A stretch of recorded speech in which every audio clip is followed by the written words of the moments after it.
Hi friends. ఎప్పుడు యమ్మీగా tasty చేసే చికెన్ని నేను ఒక చిన్న మిస్టేక్ చేయడం వల్ల చికెన్ టేస్ట్ మొత్తం మారిపోయిందనమాట.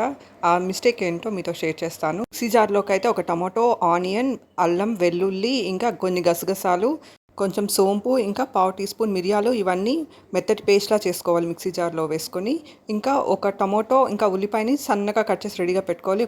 పచ్చిమిర్చిని కూడా కట్ చేసి రెడీగా పెట్టుకోవాలి. ఆ తర్వాత ఒక పెనం తీసుకొని కొంచెం ఆయిల్ వేసి, ఆయిల్ వేడయ్యాక అందులోకి కొంచెం వడియం వేసి, వడియం బాగా వేగాక అందులోకి కొంచెం జీలకర్ర, ఇంకా మనం కట్ చేసి పెట్టుకున్న పచ్చిమిర్చి ముక్కలు, ఇంకా ఉల్లిపాయ ముక్కలను కూడా వేసుకొని బాగా ఫ్రై చేసుకోవాలి. ఉల్లిపాయ ముక్కలు బాగా ఫ్రై అయ్యాక టమాటో ముక్కలను కూడా వేసుకొని బాగా ఫ్రై చేసుకోవాలి. ఆ తర్వాత మనం మిక్సీ జార్లో మెత్తటి పేస్ట్లా చేసుకున్న పేస్ట్ని వేసేసి బాగా ఫ్రై చేసుకోవాలి. ఈ పేస్ట్ బాగా ఫ్రై అయిందంటే ఆయిల్ సైడ్స్లో లీవ్ అవుతుందన్నమాట. ఆయిల్ సైడ్స్లో లీవ్ అయినప్పుడు మనం కడిగి పెట్టుకున్న చికెన్ని అందులో వేసేసి హై హీట్లో ఒక 3 మినిట్స్ బాగా ఫ్రై చేసుకోవాలి.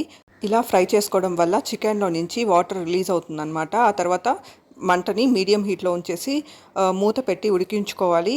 చికెన్లో నుంచి రిలీజ్ అయిన వాటరే చికెన్ కుక్ అవ్వడానికి యూజ్ అవుతుంది. మధ్య మధ్యలో చూసుకోండి, లేదంటే చికెన్ స్టిక్ అయ్యే ఛాన్సెస్ ఎక్కువగా ఉంటాయి. గరిటతో అప్పుడప్పుడు కలుపుకుంటూ ఉండండి. చికెన్ అడుగంటకుండా ఉంటుంది, చికెన్ కింద స్టిక్ అవ్వకుండా ఉంటుంది. సో ఆ తర్వాత అయితే మీరు చికెన్ మసాలా, ఇంకా తగినంత కారం, ధనియాల పొడి, ఉప్పు, పసుపు వేసేసి మీకు గ్రేవీ కన్సిస్టెన్సీ ఎంత కావాలో అంత వాటర్ని అయితే వేసేసి ఉడికించుకోవాలి. చికెన్ ఉడికిన తర్వాత కొత్తిమీర వేసేసి సర్వ్ చేసుకుంటే వేడి వేడి రైస్లోకి చికెన్ చాలా బాగుంటుంది. నేను చేసిన మిస్టేక్ ఏంటంటే చికెన్ షాప్లో కర్రీకి అని చెప్పేసి కొన్ని పెద్ద ముక్కలుగా, చాలా పెద్దగా కట్ చేశారు, కొన్ని చిన్న చిన్న ముక్కలుగా ఉన్నాయన్నమాట. చిన్నవి చాలా సాఫ్ట్గా తొందరగా ఉడికిపోయాయి.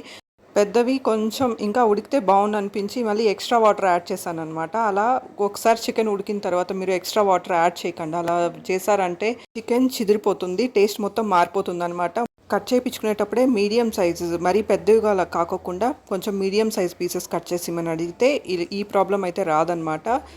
ఉడికిన తర్వాత అయితే ఎక్స్ట్రా వాటర్ యాడ్ చేయకండి. అలా చేస్తే యమ్మీగా ఉన్న చికెన్ చిదిరిపోయి టేస్ట్ మొత్తం మారిపోతుందన్నమాట.